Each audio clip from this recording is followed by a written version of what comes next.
بسم اللہ الرحمن الرحیم الحمد للہ رب العالمین والعاقبۃ للمتقین والصلاة والسلام علی شمس الہدایۃ والیقین وعلی آلہ واصحابہ اجمعین اما بعد فقد قال اللہ تبارک وتعالی فی القرآن الکریم اعوذ باللہ من الشیطان الرجیم بسم اللہ الرحمن الرحیم قل هل يستوي الذين يعلمون والذين لا يعلمون انما يتذكر اولو الالباب صدق الله العظيم اللهم صل على سيدنا محمد وعلى آل سيدنا محمد وبارك وسلم اللهم صل على سيدنا محمد وعلى آل سيدنا محمد وبارك وسلم اللهم صل على سيدنا محمد وعلى آل سيدنا محمد وبارك وسلم۔ محترم بزرگوں اور بھائیوں، قرآن کریم کی جس آیت کریمہ کی تلاوت کی گئی ہے، اس آیت میں اللہ تبارک و تعالی نے فرمایا ہے قل هل يستوي الذين يعلمون والذين لا يعلمون، کہ اے محبوب نبی فرما دیجئے جانکار اور نہ جانکار برابر نہیں ہو سکتے۔ انما يتذكر اولو الالباب، بے شک نصیحت عقل والے ہی حاصل کرتے ہیں۔ قرآن کریم جس میں اللہ تبارک و تعالی نے علم کی اہمیت، علم کی فضیلت کو بہت سی آیتوں میں، بہت سی صورتوں میں بیان فرمایا ہے۔ قرآن کا آغاز ہی علم سے ہوا ہے، پڑھنے ہی پہ زور دیا گیا ہے، ایجوکیشن کی اہمیت کو بتایا گیا ہے۔ جیسا کہ گزشتہ جمعے بہت ساری باتیں علم کے تعلق سے کی جا چکی ہیں، اور اللہ کے نبی صلی اللہ علیہ وسلم کا نمایاں کارنامہ علم کے عام کرنے، ایجوکیشن کے سسٹم کو عام کرنے میں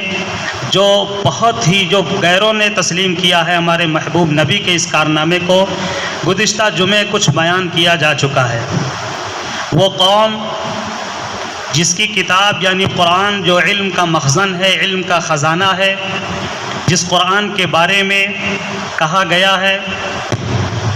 اتر کر حرا سے سوئے قوم آیا اور ایک نسخہ کیمیا ساتھ لایا، وہ بجلی کا کڑکا تھا یا صوت ہادی عرب کی زمین جس نے ساری ہلا دی، خود نہ تھے جو راہ پر اوروں کے ہادی بن گئے، خود نہ تھے جو راہ پر اوروں کے ہادی بن گئے، کیا اثر تھا جس نے مردوں کو مسیحا کر دیا۔ جب تک قرآن کا نزول نہیں ہوا تھا، جب تک علم کا نزول نہیں ہوا تھا، اس سے پہلے کا دور جاہلیت کہا جاتا تھا، اور اس دور میں کوئی ایسی برائی اور کوئی ایسا گناہ نہیں بچا تھا جو نہ کیا جاتا ہو۔ لیکن اللہ تبارک و تعالیٰ نے رحم فرمایا، کرم فرمایا اور اپنی نعمتیں نازل فرمائی اللہ کے محبوب نبی صلی اللہ علیہ وسلم کے ذریعے سے قوم کو، انسانیت کو قرآن دیا گیا، علم کا خزانہ دیا گیا۔ جب علم کا خزانہ ملا، علم کی دولت نصیب ہوئی، لوگوں نے پڑھنا شروع کیا، تو پہلے کیا تھے، پھر وہ کیسی تبدیلی آئی، کیا سے کیا بن گئے وہ صحابہ کرام جو پہلے کیا تھے، بعد میں کس قدر اثر ہوا قرآن کا، کس قدر اثر ہوا پڑھنے کا، کس قدر اثر ہوا جاننے کا، کہ جو خود گمراہیت کے دلدل میں پھنسے ہوئے تھے پھر وہ دوسروں کو دلدل سے نکالنے کا ذریعہ بن گئے، دوسروں کے ہدایت پانے کا ذریعہ بن گئے، داعی بن گئے، لوگوں کو اللہ کی طرف بلانے لگے، لوگوں کو ایک قرآن کی طرف دعوت دینے لگے، ایک معبود حقیقی کی دعوت دینے لگے۔ جب ان کو قرآن کی نعمت نصیب ہوئی اور انہوں نے قرآن کو پڑھا، قرآن کو سمجھا، قرآن کے پیغام کو پھر عام کرنا شروع کیا۔ وہ قوم کہ جس کے نبی اس قدر علم کو عام کرنے میں محنتیں کیے، دار ارقم دارالعلوم بنایا، اسی طرح مدینہ پہنچ کر کے صفہ کا چبوترا دارالعلوم بنایا، پہنچ کر کے لوگ صحابہ کرام وہاں حاضر ہو کر کے اللہ کے نبی صلی اللہ علیہ وسلم سے علم حاصل کرتے تھے، پڑھتے تھے، جانتے تھے، اور پھر وہ دوسرے لوگوں کو پڑھاتے تھے، لوگوں کو سمجھاتے تھے۔ جو کچھ بھی اللہ سے سیکھتے تھے، اللہ کے نبی سے سیکھتے تھے، وہ دوسروں تک پہنچاتے تھے۔ اللہ کے نبی صلی اللہ علیہ وسلم کا فرمان بھی اس سلسلے میں تھا، بلغوا عنی ولو آیا، میرے طرف سے اگر ایک بات بھی تمہیں پتہ چل گئی ہو تو وہ بات دوسروں تک پہنچا دو، شیئر کر دو، بتلا دو۔ اسی کا اثر تھا کہ اس قدر اللہ کے نبی صلی اللہ علیہ وسلم کی باتیں عام ہوئیں، تام ہوئیں اور لوگوں تک پہنچی کہ آج حضور صلی اللہ علیہ وسلم کی ایک ایک باتیں، ایک ایک ادائیں، ایک ایک کیفیات بھی اس امت کے پاس موجود اور محفوظ ہیں۔ جس امت کے نبی نے علم کو اتنا ہائی لائٹ کیا، اتنا فوکس کیا، ایجوکیشن کو اتنا عام کیا اور اس کی اہمیت کو اجاگر کیا، اس کی فضیلتوں کو بیان کیا، مختلف حدیثوں میں علم کی فضیلتیں ملیں گی کہ علم حاصل کرنے کے یہ فائدے ہیں، یہ فائدے ہیں، اور جاہل رہنے کے یہ نقصانات ہیں، گمراہیت کے 100% خطرات ہیں۔ جو جاہل ہوگا اس کو پھسلنا اور اس کا گمراہ ہو جانا بہت ہی زیادہ ممکن ہے، اور شیطان کے لیے ایسے لوگوں کو جو پڑھے نہیں ہوتے ہیں، جاہل ہوتے ہیں، ان کو گمراہ کرنا چٹکیوں کا کھیل ہوتا ہے ابلیس کے لیے۔ کس موڑ پر گمراہ کر دے، کس موڑ پر انہیں کس ہیلے کے ذریعے سے تباہ کر دے۔ ابلیس چونکہ بہت تجربہ رکھے ہوئے ہے، حضرت آدم علیہ السلام کی قوم سے لے کر کے 1.25 لاکھ انبیاء کرام کی قوموں کے تجربات، اور پھر اس کے بعد ہمارے نبی کے زمانے سے لے کر کے اب تک، یعنی آج کے دن تک کے تجربات ابلیس کے پاس موجود ہیں۔ جب اتنے خطرناک تجربات جس کے پاس موجود ہوں، اس کو ہم ہلکے میں لے لیتے ہیں، سوچتے ہیں شیطان کیا ہمارا بگاڑ پائے گا۔ شیطان نے تو ایسے ایسے لوگوں کو بگاڑا ہے، تباہ کیا ہے، گمراہ کیا ہے کہ جس کے بارے میں تصور نہیں کیا جا سکتا۔ بڑے بڑے عابد، بڑے بڑے زاہد، بڑے بڑے مفتی، بڑے بڑے امام، بڑے بڑے نیک دیندار لوگوں کو جو 400 سال، 300 سال بغیر ریاکاری، نام و نبوت کے خالص اللہ کے لیے عبادت کرتے رہے، ایسے لوگوں کا بھی تذکرہ کتابوں میں ملتا ہے کہ ابلیس نے چٹکیوں میں ان کو گمراہ کر دیا، ان کو بہکا دیا، ورغلا دیا۔ اس لیے ہمیں فکر کرنے کی ضرورت ہے۔ علم ہی کے ذریعے سے انسان ترقی کر سکتا ہے، وہ مادی کے اعتبار سے بھی، روحانی بھی اعتبار سے۔ اللہ کا مقام بھی پا سکتا ہے علم ہی کے ذریعے سے، ثریا، ستارے اور چاند تک بھی کمندے ڈال سکتا ہے، پہنچ سکتا ہے علم ہی کے ذریعے سے۔ جیسی جیسی جانکاری بڑھتی جائے گی، لوگوں کو علم ہوتا جائے گا، ویسے ہی انسان ترقی کرتا جائے گا۔ سارے ترقی اور سارے عروج کی بنیاد ہی علم پر ہے۔ لیکن افسوس ہے کہ جس قوم کے نبی علم والے، جس قوم کی پوری اتہاس، پوری تاریخ علم کی اہمیت سے اور علم کے کارنامے سے بھرے ہوئے ہیں، جس قوم کی کتاب علم کا مخزن اور علم کی دولت سے پر ہے، وہ قوم علم سے دور ہے۔ یعنی ہم سب علم سے دور ہوتے جا رہے ہیں۔ کس قدر علم سے دور ہیں؟ سچر کمیٹی کی رپورٹ بتاتی ہے کہ مسلمانوں میں جہالت اتنی زیادہ عام ہو گئی ہے کہ صرف اور صرف 25% مسلمان کے بچے پڑھتے ہیں، اس میں بھی صرف 2% بچے اپنے مذہبی تعلیم حاصل کرتے ہیں، یعنی قرآن کا علم حاصل کرتے ہیں، اپنے دین کا علم حاصل کرتے ہیں، صرف 2%۔ باقی سب ایسے گھوم رہے ہیں، ایسے ہی جاہل ہیں سب، پڑھنے کو سمجھنے ہی، اہمیت سمجھتے ہی نہیں ہے کہ ہمیں پڑھنا چاہیے، اور دونوں پڑھائی کرنی چاہیے، دینی پڑھائی بھی، دنیاوی پڑھائی بھی۔ علامہ اقبال بہت بڑے پائے کے شاعر اور بہت ہی مفکر تھے، فکر رکھتے تھے، ان کے اشعار میں ان کی فکریں ظاہر ہوتی ہیں۔ کس درد بھرے انداز میں اپنے فکر کو ظاہر کیا ہے ان اشعار میں۔ کبھی اے نوجوان مسلم تدبر بھی کیا تو نے، وہ کیا گردوں تھا تو جس کا ہے ایک ٹوٹا ہوا تارا۔ تجھے اس قوم نے پالا ہے آغوش محبت میں، کچل ڈالا تھا جس نے پاؤں میں تاج سرے دارا۔ تجھے آبا سے اپنے کوئی نسبت ہو نہیں سکتی کہ تو گفتار وہ کردار، تو ثابت و سیارہ۔ گنوا دی ہم نے جو اسلاف سے میراث پائی تھی، سریا سے زمیں پر آسمان نے ہم کو دے مارا۔ مگر وہ علم کے موتی کتابیں اپنے آبا کی، جو دیکھیں ان کو یورپ میں تو دل ہوتا ہے سے بارہ۔ یہ اپنے واقعے کو بیان کیا ہے اس مصرے میں۔ علامہ اقبال جب یورپ کا یا ویسٹرن ملکوں کا سفر کیا تو وہاں گئے بڑے بڑے لائبریریوں میں، کیونکہ وہ علم والے تھے، تو علم والوں کی چاہت علم ہی سے تعلق رکھتی ہے، تو وہ بڑے بڑے لائبریریوں میں گئے۔ جب یورپ، امریکہ اور افریقہ کا جو ادھر کا سفر ہوا ان کا،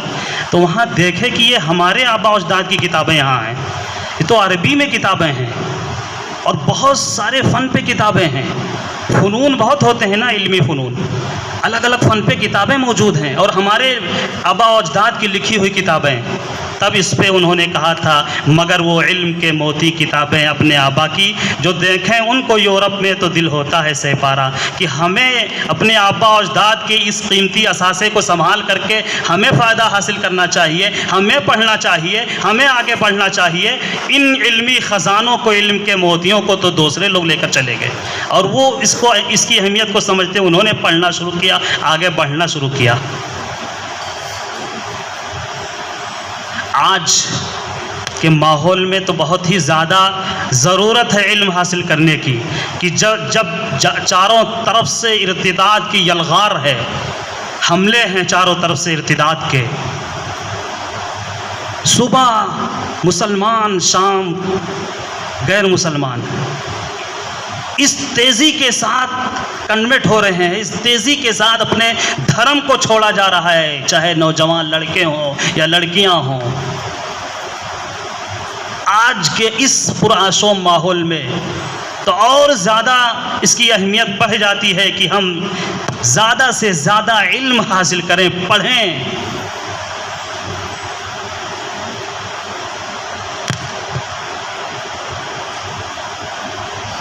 پڑھائی بھی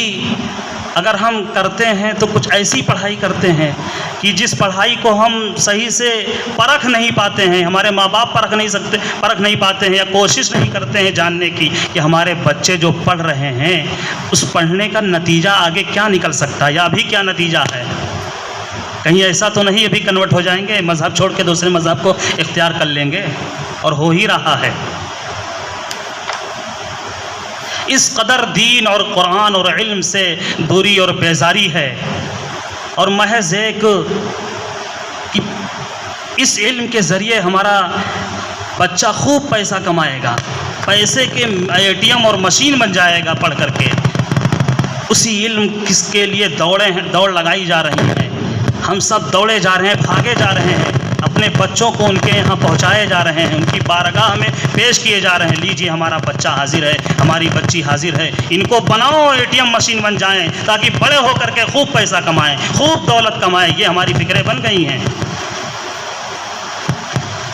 نتیجہ کیا ہوتا ہے؟ وہاں جا کر کے روحانیت کے اعتبار سے ان کے گلے کو گھونٹ دیا جاتا ہے، وہ ذبح کر دیے جاتے ہیں، وہ ان کے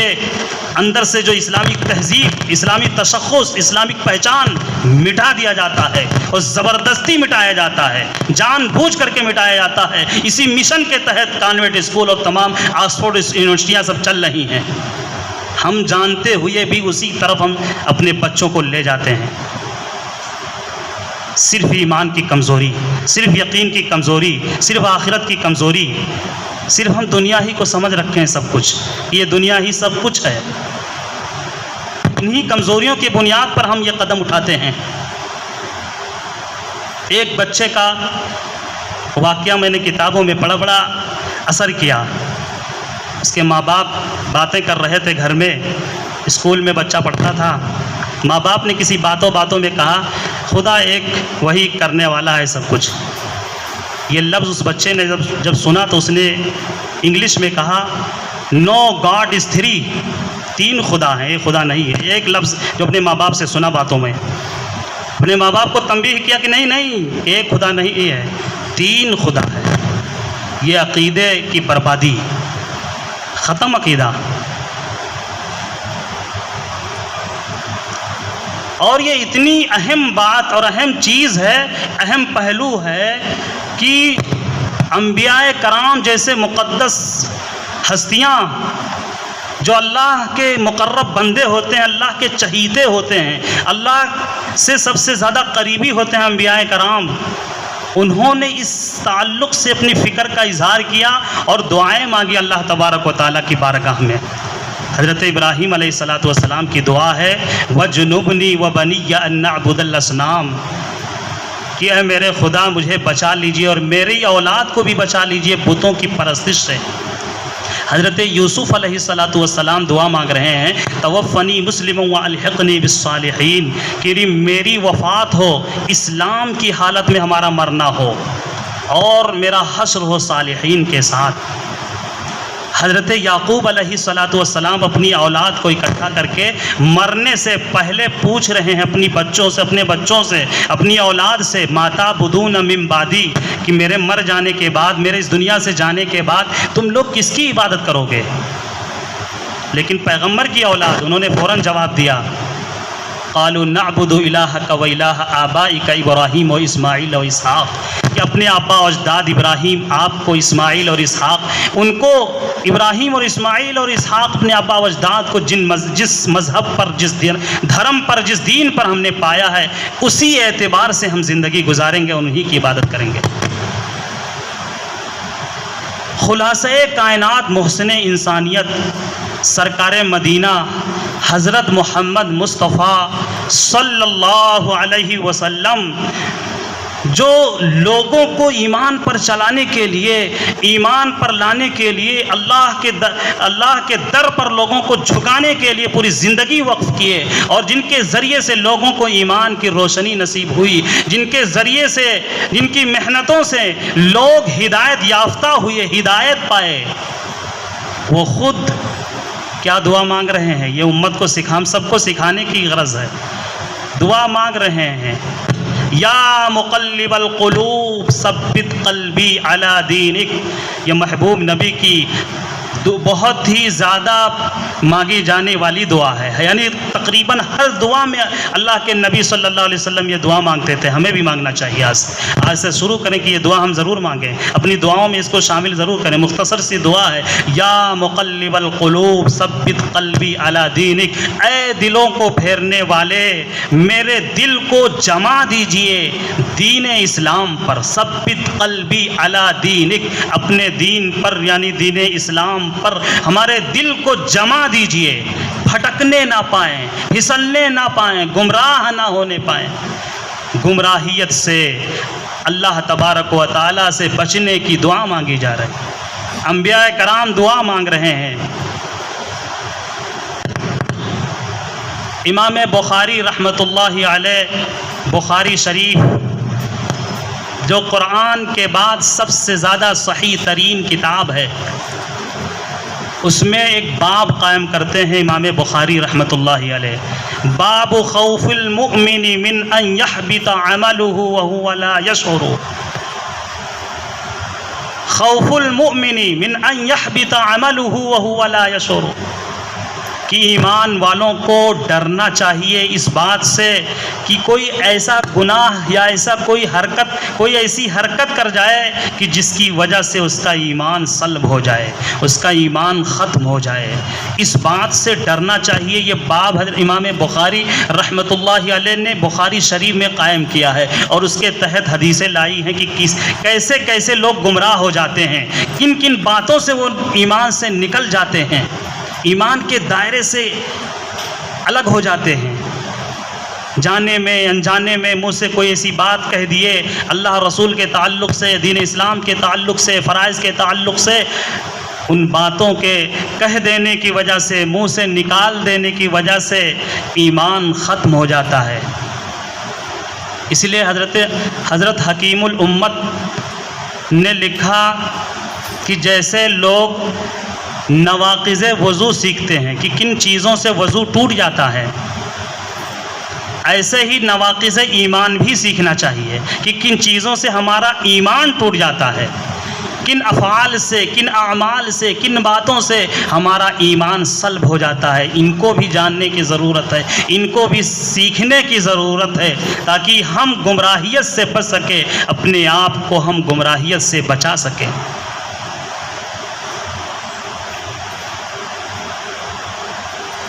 آج جو ارتداد اس قدر عام ہے، جس کی لہریں چل رہی ہیں، اس میں خاص ضرورت ہے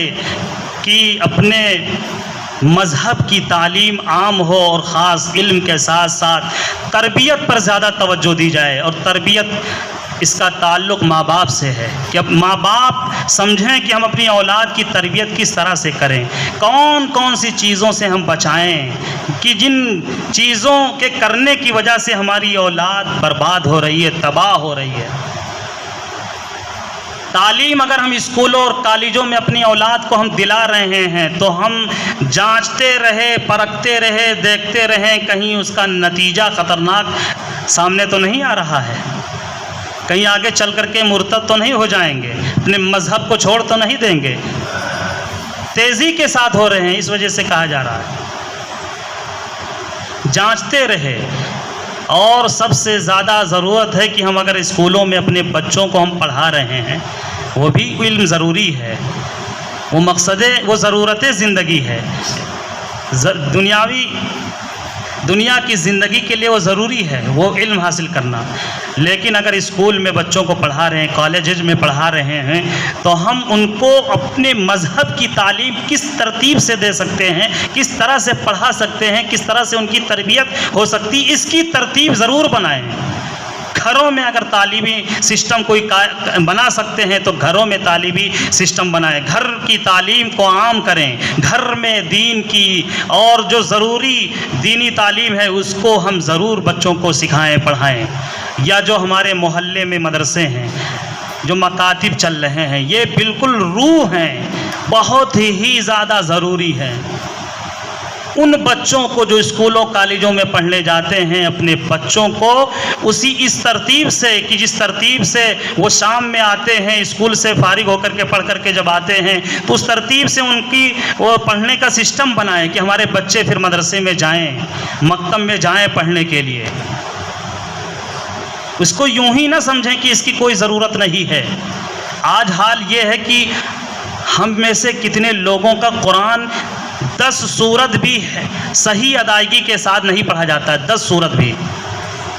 الم تری کیف سے قل اعوذ برب الناس تک صحیح ادائیگی کے ساتھ، حروف کی ادائیگی کے ساتھ جیسے قرآن کو پڑھنے کا حکم دیا گیا ہے، ویسے ہم میں سے بہت ایسے لوگ مل جائیں گے جن کو نہیں پڑھنا آتا ہے۔ تو کم سے کم اس کی فکر کریں کہ ہمارے بچے مکتب میں، مدرسے میں جا کر کے کچھ نہیں تو 10 سورتیں تو ان کی صحیح ہو جائیں، ادائیگی کے ساتھ، صحیح تلفظ کے ساتھ، جس کی وجہ سے وہ نمازوں میں تو پڑھ سکیں۔ یا اسی طرح عقائد کا جاننا نہایت ضروری ہے۔ عقیدہ کس کے بارے میں کیا ہونا چاہیے، نبی کے بارے میں، ولی کے بارے میں، آخرت کے بارے میں، قبر کے بارے میں، حشر نشر کے بارے میں، انبیاء کرام کے بارے میں، صحابہ کرام کے بارے میں، یہ عقائد کا جاننا بہت ضروری ہے۔ عقائد ہم نہ جاننے کی وجہ سے ہم عقیدے سے بھڑک جاتے ہیں، پھر ایمان ہمارا سلب ہو جاتا ہے۔ اس وجہ سے مکتب میں، مدرسوں میں عقائد پڑھائے جاتے ہیں۔ بچوں کو ضرور بھیجیں کہ ہمارے بچے کم سے کم جا کر کے عقائد تو جان جائیں، کچھ عقائد تو پڑھ لیں۔ صرف یہ نہیں کہ جا کر کے عربی اور اردو پڑھ لیں، اس سے کام چل جائے گا۔ عربی اردو سے نہیں کام چلنے والا ہے، اب تو بہت معاملہ آگے بڑھ چکا ہے۔ ایک سے ایک سوالات کیے جاتے ہیں، پوچھا جاتا ہے کہ آپ کے نبی نے 9 بیویاں ایک ساتھ کیوں رکھی ہے، 11 شادیاں کیوں کی، جبکہ امت کو تو صرف 4 کی ہی اجازت دی؟ کیا جواب دیں گے اگر نہیں معلوم ہوگا اپنے نبی کی زندگی کے بارے میں، کس مقصد کے تحت شادیاں کی گئی، وغیرہ وغیرہ، ایسے بہت سے تمام سوالات ہیں۔ کرسچن کی طرف سے سوال کیا جاتا ہے کہ ہمارے پیغمبر عیسیٰ یہ زیادہ افضل ہیں، زیادہ بہتر ہیں تمہارے نبی محمد کے مقابلے میں، اس لیے کہ ہمارے نبی عیسیٰ جب پیدا ہوئے تو پیدا ہوتے ہی کہنے لگے انی عبداللہ آتانی الکتاب وجعلنی نبیّا۔ یہ قرآن میں ہے، دلیل دیتے ہیں باقاعدہ کہ ہمارے نبی تو پیدا ہوتے ہی کہنے لگے کہ میں اللہ کا بندہ ہوں اور مجھے نبی بھی بنایا گیا ہے اور مجھے کتاب بھی دی گئی ہے انجیل۔ اور تمہارے نبی تو 40 سال کے بعد کہہ رہے ہیں میں نبی ہوں اور مجھے کتاب دی جا رہی ہے. تو ہمارے نبی عیسیٰ تو بہتر ہیں، تم سے افضل، تمہارے نبی سے افضل. کیا جواب دیں گے ایسے موقع پر جو قرآن سے حوالہ دے رہا ہو؟ وہ پڑھتے ہیں، وہ جانتے ہیں بہت سی چیزوں کو. تو ہمیں بھی تو انہی کے مقابلے میں جاننے کی ضرورت ہے کہ ایسے سوالات آئیں، ایسے کوئی باتیں آئیں تو کم سے کم ہمارے پاس اتنا علم ہو، ٹھوس مضبوط مذہبی علم ہو کہ جس کی وجہ سے اپنے آپ کو تو بچا سکے گمراہیت سے، ہمارا ذہن تو کنفیوز نہ ہو، نہ بھٹکنے پائے. اس لیے اس کی اہمیت کو ہم سمجھیں، علم دین کی اہمیت کو. اور مدرسہ اس وقت کھل گیا ہے، محلے کا مدرسہ ناصرالعلوم، اسی مدرسے کی بات کی جا رہی ہے. یہ مدرسہ آپ کا ہے، محلے کا مدرسہ ہے. اس مدرسے میں آپ اپنے نولہاں اپنے بچوں کو بھیجیے یہاں پڑھنے کے لیے. اسکول میں جاتے ہیں جائیں، لیکن اس کے بعد کچھ وقت کے لیے مدرسے میں بھی بھیجیے تاکہ یہاں آ کر کے کچھ صورتیں یاد کر لیں، کچھ جو ہے عقائد جان جائیں، کچھ سیرت اور صحابہ کے واقعات جان جائیں. مسنون دعائیں، اٹھنے بیٹھنے چلنے پھرنے سونے جاگنے کھانے پینے، یہ جو دعائیں ہیں مسنون دعائیں ہیں، یہ دعائیں ہمارے بچے تو یاد کر لیں. ان کی فکر کریں کہ ان کی فکر کریں تاکہ ہمارے بچے اب کوشش کر کے مدرسوں میں مکتبوں میں بھیجیے کہ وہ جا کر کے سیکھیں اور پڑھیں.